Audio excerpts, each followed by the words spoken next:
happening and would be able to um, um, bring a lot of like rich discussion. So I'll start off with an outline and some details and we can discuss. I wanted to start off right now by talking about like exactly what's happening right now, right? Like this very moment. As we meet, it's like probably like 3 a.m., 4 a.m. in Sri Lanka on the 14th of July. So earlier in the day, it was confirmed that like the president Gotabaya Rajapaksa fled the country to Maldives and is currently en route to an undisclosed final destination. He obviously had to do this, as many of you know, because his residence, his offices are all occupied by hundreds and thousands of protesters. And visuals, some of you might have seen, have been incredible. I'll talk a little bit about that. But people have taken over like these symbols of state authority, the president's office, the president's residence, the prime minister's residence, and like today the prime minister's office. And people have broken through barricades, like sort of outnumbered and outpowered like military and police, and established control. And it is important to know that like 2 days ago, it is important to know that 2 days ago, it was confirmed by the Speaker of Sri Lanka that the president will tender his resignation officially on July 13th, which was yesterday in Sri Lanka. And no official resignation has come so far. He's just escaped, right? The protest intensified over the day yesterday, and as the president seemed to refuse to resign even after the public declaration. And in response to this, today the government under the acting prime minister, who is now the acting president, Ranil Wickremesinghe, declared yet again like political emergency to contain the revolt and impose a curfew. So I'll talk a little bit about who Ranil Wickremesinghe is, but it's important to say that like the situation right now, like of the ruling class in Sri Lanka, it's somewhat like hilarious, because it was like after the Prime Minister Mahinda Rajapaksa resigned that Ranil Wickremesinghe was appointed as the acting prime minister, and now the president fled the country, and now the same person is like also the acting president. But it's not that he has any mandate either. I'll touch upon like who he is. He's like an architect of the neoliberalization in Sri Lanka, and yeah. So anyway, but like right now, the people responded today by taking over the prime minister's office. Thousands and thousands of people occupying. Earlier, like a few hours ago, the military tried to suppress the protesters and evacuate the area, but the protesters defeated the military in sheer numbers. So the president has escaped basically with nothing but his clothes, and Sri Lanka is entering into what seems to be a revolutionary moment. And the person who fled, like Gotabaya Rajapaksa, I want to sort of also emphasize that, like you might know, he's a war criminal. Like he's responsible for the brutalities of the state against the Tamil people. As he was the Minister of Defense during the Civil War. He has a long history in the military and was appointed by his brother, the resigned Prime Minister Mahinda Rajapaksa, who was the president back then during the Civil War, as the Minister of Defense. So he was,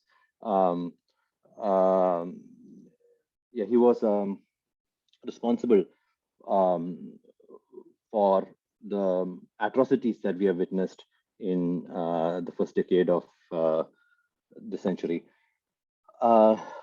So I wanted to like outline that first of all, there are like some things that are like the reasons for the ongoing crisis and this like response from like this mass response from people, right? Like there are many reasons that are cited. I wanted to sort of like touch upon a few and just like outline them. So the first reason that's often cited for the current ongoing crisis is especially by mostly Western media and specifically sort of like conservative Western media, is that this is a result of the 2019. This is only a result of the 2019 Easter attacks on churches and luxury hotels in Sri Lanka that you remember. And many commentators basically argue that like the tourism industry was negatively impacted by the bombing, and it is simply this as the only reason that caused the financial crisis, because tourism industry is one of the backbones of the economy.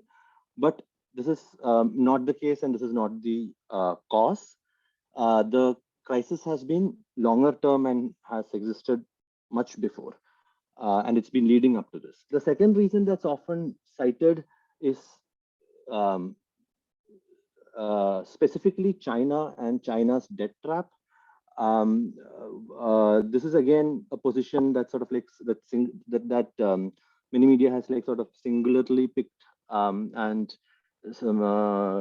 has framed the predatory lending by Chinese state as that which pushed the Sri Lankan government into a balance of payment crisis, where the debt owed by the state is more than the GDP of the country. So, but in this explanation, the emphasis on China is actually wrong, but the fact of the balance of payment crisis is right. Um, like, while not exonerating uh, uh, the Chinese high interest,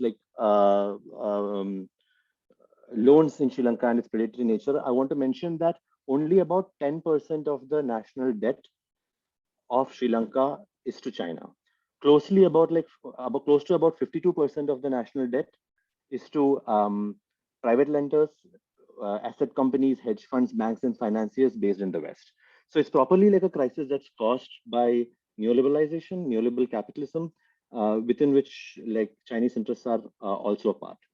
The third reason that's often cited is the impact of the pandemic on the tourism economy, and the fact that the pandemic severely crushed the tourism economy, and that this caused economic strife, which too is an accentuating factor, um, but which only exacerbated the crisis. The the policy framework of the government in response to the crisis was um, quite bad, in that they invested only about like 0.8% of the national budget to relief, and over as compared to 2 to 2.5%, that's an average in like other South Asian countries. And most of the reliefs were given to businesses and tourists and like the tourism sector, which is the case. Uh, and the pandemic did also reduce significantly like foreign remittances by uh, migrant Sri Lankan workers who work like in the Middle East specifically. So these were all factors, but again, like not the driving force. The real reason is the long capitalist crisis that has been in the making in Sri Lanka since like 1977, 78 even. The route to uh, which, which was followed by the route to neoliberalization, which was taken in 1990s, like the architect of which is Ranil Wickremesinghe, currently the acting prime minister. Um, and also following the civil war in 2008, 2009, the political consolidation that was undertaken by the Rajapaksa regime, the authoritarian political consolidation post the civil war, that has seen like multiple tax cuts to crony capitalist businesses, which like even as most recently in the newest government that took power in 2019, which also reduced the revenue of the state. But like the problem currently is that like for people who are on the streets, like there is no petrol, there is no gas, there is no electricity. Schools are closed because there is no paper, ink. Um, like in many instances, even if you like with the like even if you have the uh, money to purchase things, you just can't purchase things. And which has also sort of like galvanized a significant amount of number of like the middle class section of the society, and it's like a total uh, participation of people in the protest. So the condition is dire, and the to understand this history, um, like so it should be said that like um, in 1977, Sri Lanka was the first country in South Asia to liberalize its markets. Um, since independence from like until then, since independence from the British, it was like quite as I understand it, like a welfare state with like a significant social democratic tendencies, and it has to this day like things like universal free education from primary schools all the way up to university education. Um, it was the first one, the first, if not one of the first countries in Asia to have universal suffrage. Um, and so, like, there are many ways in which, like, the Sri Lankan,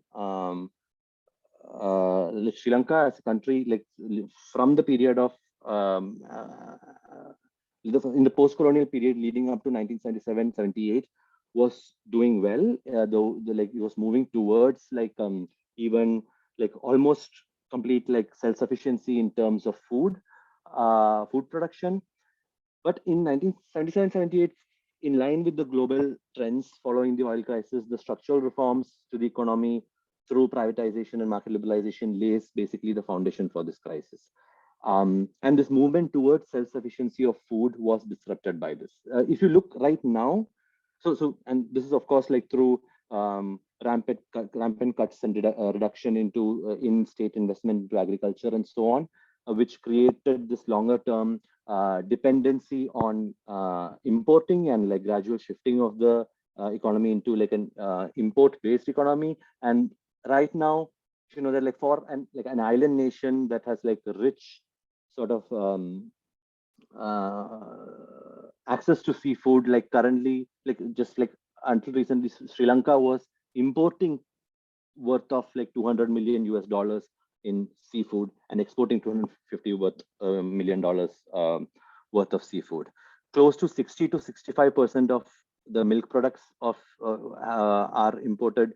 So this crisis that sort of like led to the transformation of the country into into an economy that is heavily dependent upon import, like has a longer history.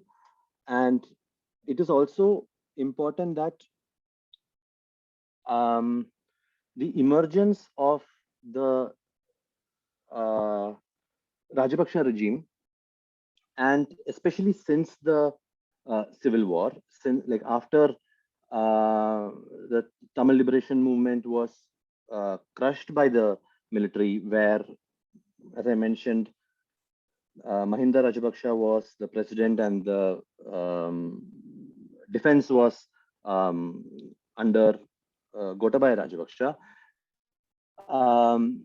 The state has moved towards a period of political authoritarianism, very similar to like what is there in the nearby countries, like with India and Modi, which is like basically ethno-nationalism based on the Sinhalese Buddhist majority vote base. And post the civil war, because so the history of the liberalization was disrupted in the middle through the long decades of the civil war because of and successive governments focused on the conflict, and there was a minor disruption to the sort of like history of um, accelerated liberalization, which again restarted after the civil war, so in 2008 onwards. So um, the end of the civil war coincides with the 2008 financial crisis in the West. So at the time, though the following the crisis, there was the emphasis of the Western speculative finance companies. Their response to the crisis was to shift funds to the emerging markets, and as a result of this, the years following the crisis, following the civil war, the Sri Lankan economy actually boomed because of the new sort of capital flowing in. The stock market sort of quadrupled, lots of investment in real estate and infrastructure. There was a high growth in GDP of over like 8%. But this was a bubble. And as the crisis in the West, I think, began to be mediated, the investments stopped and the growth patterns slided. And in 2015, for the first time, the supposedly undefeatable like Rajapaksa regime fell in response to protests and mass strikes, forcing the next government in 2016 to negotiate a new IMF agreement to come out of the crisis, which through which Sri Lanka bought these sovereign bonds to ameliorate the crisis, and that was like what I was mentioning earlier, amounts to about 40%, more upwards of 40% of the national debt right now.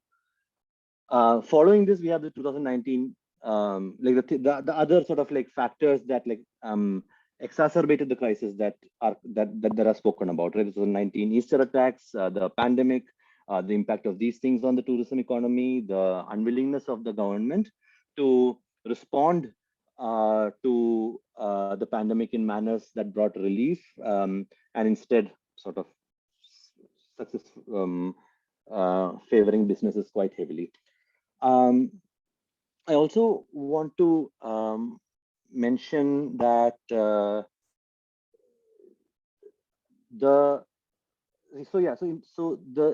Rajapaksa government, the Gotabaya Rajapaksa government came to power with a significant majority in the last election, and there were also immediate measures taken in this sort of like tendency since 2008 of like political authoritarianism mixed with like rampant sort of like submergence of the economy into a debt economy. A few measures were taken which also triggered this. Like one of them is this ban on the fertilizer. So as I mentioned, one of the problems was that like in the balance of payment crisis, Sri Lanka was unable to purchase, like to import. And among the things that the government decided to stop the import of, one was chemical fertilizers. And this ban on chemical fertilizer subsidy invariably resulted in a sharp decline of like in the last couple of like in the last monsoon of the ability to produce rice. So you can see that from a period in which like the country was moving towards like almost 100% self-sufficiency in rice, we are now in a moment where like in a single year, because of this like because of this ban on fertilizer subsidy tied to like irregular patterns of monsoon, resulted in a sharp fall like, by about 40% in the production of rice, which is staple food. So anyway, there was going to be a food shortage in terms of milk products, seafood, and other things like that. But the rice shortage was the rice shortage was like a significant sort of trigger. So this maybe a couple of things that I would also mention is that the regime in Sri Lanka seems to be right like somewhat of like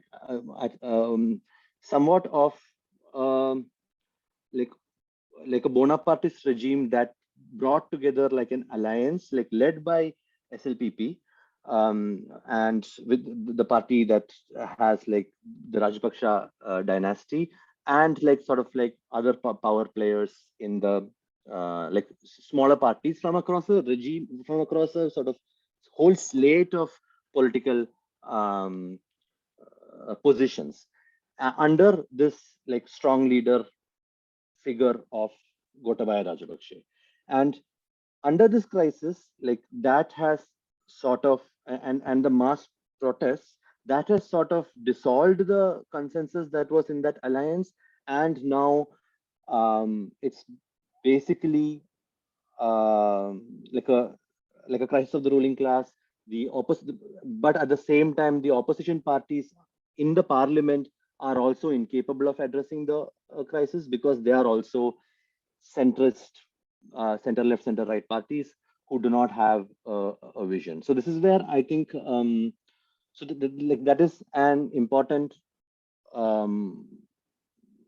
like aspect to remember, because there are like varying demands from the protesters, one of which is to have an all-party government which brings together all political parties and sort of have a kind of all hands of deck approach to stabilize the economy.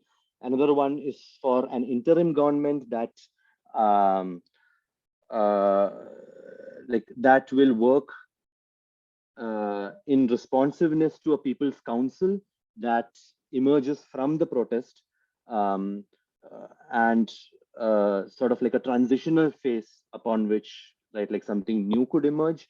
These are the things sort of like to the extent that I know, like are happening in terms of like alternatives that are being that are sort of like birthing themselves. um, I think,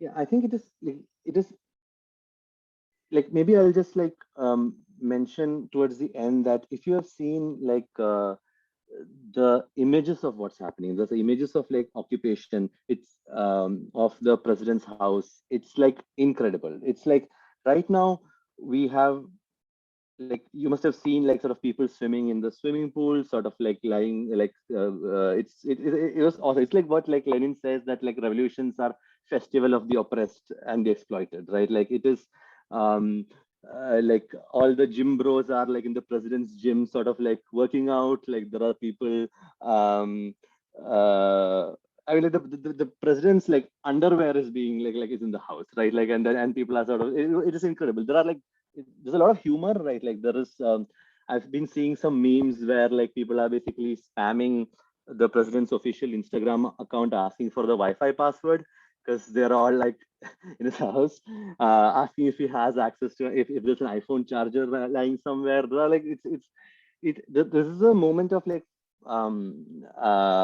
sort of uh, celebration, and it's a moment of like renewal, because it, first of all, as I mentioned, it's been a long time in the making, and the people's power is on display. People aren't willing to settle for just the prime minister's resignation, just the president's resignation. There is a demand for something new, and like, so I just want to end this by saying that like whether Gotabaya Rajavaksha resigns or not, I think at this point beyond the, like, it's not like even the real question. I don't think he can enter the country back at this stage, right? Like, so it's like he's an ex.